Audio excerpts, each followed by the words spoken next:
en Radio Nacional. 14 minutos pasan de la 1 de la tarde, se quedan ahora en la compañía de mi compañero José Antonio Lagar. Hola, saludos. Hablamos hoy con un sociólogo, doctor en Sociología por la Universidad de Extremadura, licenciado en Ciencias Políticas, licenciado en Derecho y profesor asociado de la Universidad de Extremadura y también, bueno, yo creo que tenía 17 años cuando empezó a colaborar en medios de comunicación y además tuve la suerte de que lo hiciera a mi lado, con lo cual nos conocemos hace mucho tiempo.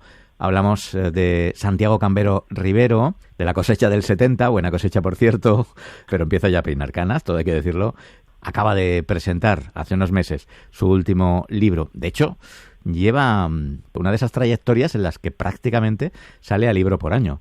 Santi, o Santiago, muy buenas tardes. Hola, ¿qué tal? Muy buenas tardes, maestro Lagar. Me encanta estar contigo, lo sabes. Y en este caso, que nos hables de un libro que en principio parece como que está escrito para o bien para gente muy intelectual o para pijos, ¿no? Rebeldía inteligente contra la panicofilia. Claro, cuando luego te lo oigo explicar, pues, hombre, parece más fácil, ¿no? Pero el título, no sé yo si va a llamar al público en general que ahora nos esté escuchando a leerlo. Vamos a intentar la explicación. ¿Por qué esta rebeldía, dices tú, que tiene que ser inteligente, no una rebeldía y de cualquier manera? No, pues no estoy de acuerdo, no sé qué. No, inteligente contra eso que llamas panicofilia. Este libro es un ensayo sociológico, como sociólogo que soy, como bien decías al principio de la presentación, que de alguna manera ha pretendido satisfacer la curiosidad propia y ajena para poder comprender las claves de este momento histórico que estamos viviendo y que resulta apasionante. Cualquiera se daría cuenta de que llevamos más de una década viviendo de forma consecutiva de crisis en crisis. Están siendo muy prolongadas en el tiempo. Eso ha provocado que nuestras cabezas, nuestros cerebros, se estén acostumbrando a vivir rodeados de una situación de incertidumbre, de inseguridad, en definitiva de pánico colectivo que se transmite y se contagia tan rápidamente como el virus del COVID-19, que es una crisis sanitaria en la que todavía estamos inmersos a escala mundial. Hablo de panicofilia, como defino este momento sociohistórico, me estoy refiriendo a las crisis sociales, económicas, financieras, climáticas, sanitarias, energéticas, humanitarias, etcétera, que estamos viviendo, como digo, desde principios del siglo XXI. Y en este libro tengo una mirada crítica sobre lo que está aconteciendo a nuestro alrededor en sociedades occidentales y avanzadas como la española. Pongo entredicho que hay que seguir trabajando de forma inteligente, socialmente, para luchar contra ese sentimiento de panicofilia. Vamos a ver si lo he entendido. Un sociólogo es alguien que estudia cómo reaccionan las sociedades a los cambios y cómo nos vamos adaptando a los tiempos. De alguna manera tú has elegido este tema, ojo, que me parece además muy buena la elección, porque es cierto, lo de las crisis, yo creo que eso no lo puede negar nadie. Que nos está escuchando y está diciendo, qué razón tiene Santiago, vaya, cómo vivíamos hace unos años y cómo vivimos ahora, en cualquier sector que cojamos, ¿no? Está claro que no es lo del COVID y después de la pandemia, sino que ya habíamos tenido antes la crisis del 2008, después hemos ido encadenando, en fin, el chiste este que cuentan, Santiago, de que ahora ya solo falta que bajen los extraterrestres, ¿no? Porque lo hemos tenido todo lo demás, explosiones de volcanes, guerras, absolutamente todo. Y tú lo que dices es, ojo, porque hay una parte de la sociedad que se está aprovechando y al resto nos entra una especie de pánico que hace que todavía se aprovechen más de nosotros y por eso hay que ser rebeldes de manera inteligente.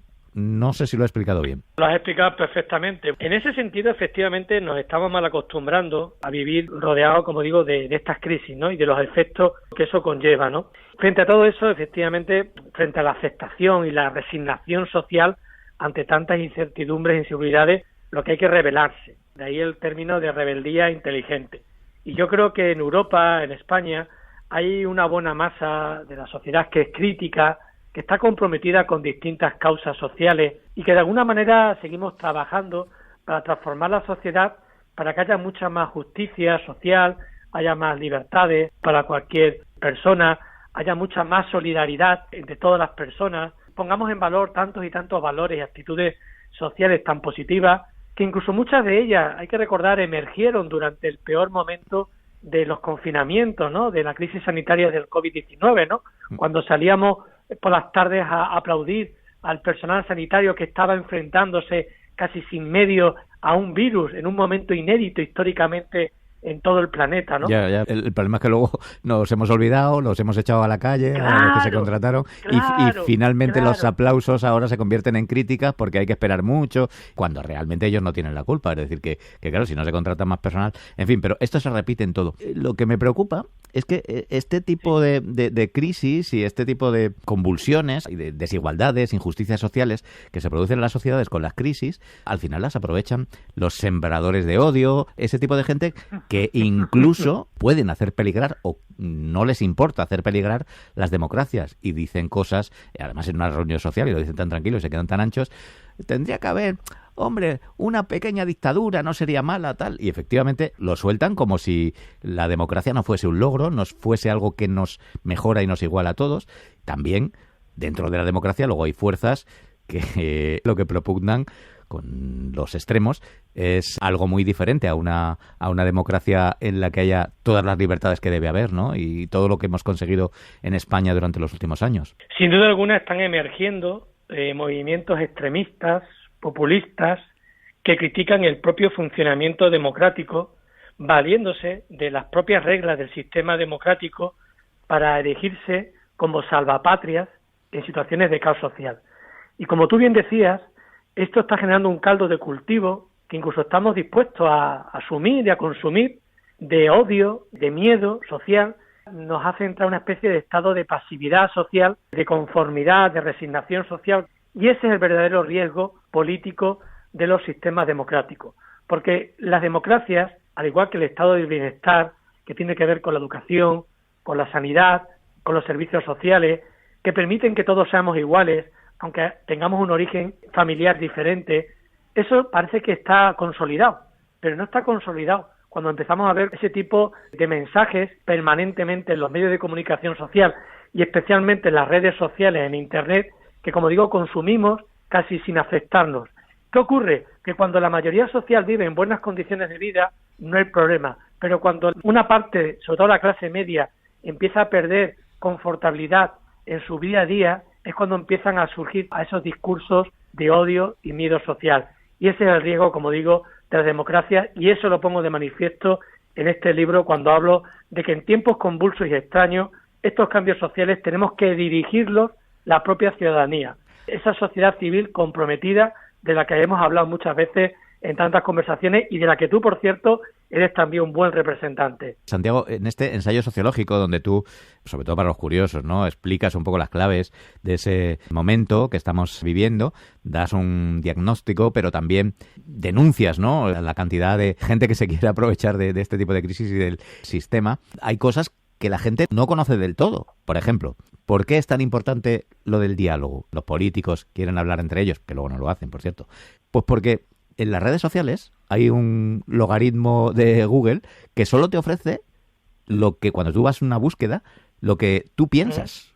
Es decir, te dice lo que quieres que te digan, con lo cual te separa de los que piensan diferente. Eso tan rico que es escuchar a los que son diferentes, a los que piensan diferente. A una persona que es de derechas no tiene por qué escuchar solamente a gente de derechas en su mundo, porque, oye, pues a lo mejor alguna idea de la izquierda le viene bien, o al contrario. Eso en todos los sentidos de la vida, ¿no, Santiago? Yo, de hecho, en este libro termino en la última parte aportando a los lectores lo que he denominado consejos éticos.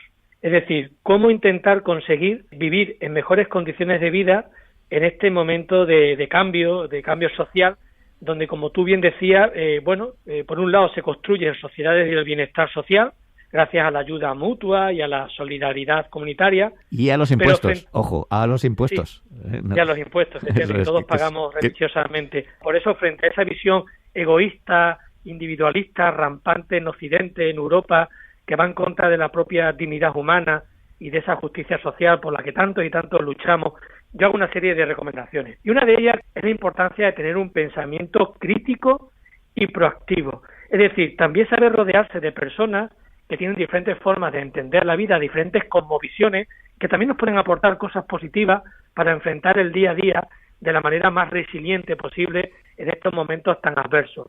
También es muy importante vivir en calma, practicar la autocompasión, el autocuidado, el saber rodearse de personas gatillos, personas que te inspiran a mejorar tus propósitos personales para impulsar nuevos proyectos, interesarse por otras realidades sociales, saliendo de esa placenta en la que vivimos cómodamente. Y es bueno también que sepamos que hay personas que sufren en el día a día. Y algo muy importante también, que hablo de la desconexión digital.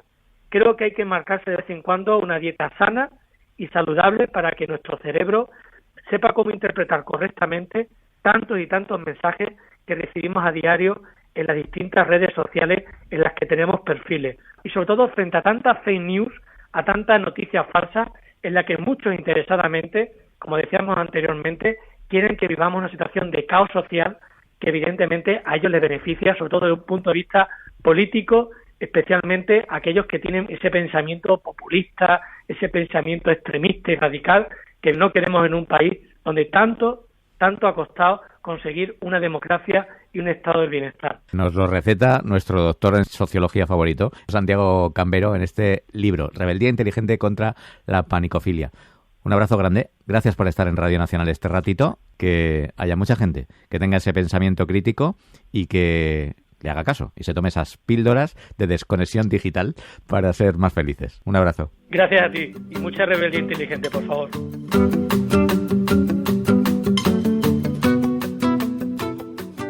En apenas